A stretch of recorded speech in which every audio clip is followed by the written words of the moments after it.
miracle on the waves, Jesus walks on water and heals the sick. Jesus instructs his disciples to get into the boat and go ahead of him to the other side of the lake.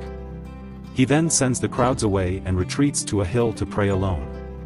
As evening falls, Jesus remains on the hill, while the disciples' boat is far out on the lake, struggling against the wind and waves. In the early hours of the morning, Jesus approaches the disciples by walking on the water. The disciples, seeing him, are terrified, believing they are witnessing a ghost.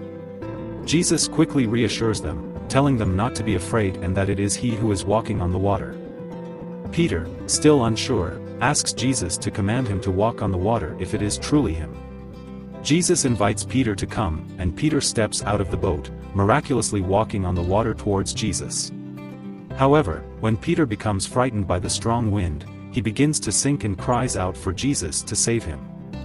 Jesus immediately reaches out and grabs Peter, questioning his lack of faith and why he doubted. They both return to the boat, and as they do, the wind dies down. The disciples in the boat worship Jesus, proclaiming him as the Son of God. Upon reaching the land at Gennesaret, the people recognize Jesus and send for the sick from the surrounding areas. They bring the sick to Jesus, begging him to let them touch the edge of his cloak. All who touch it are miraculously healed.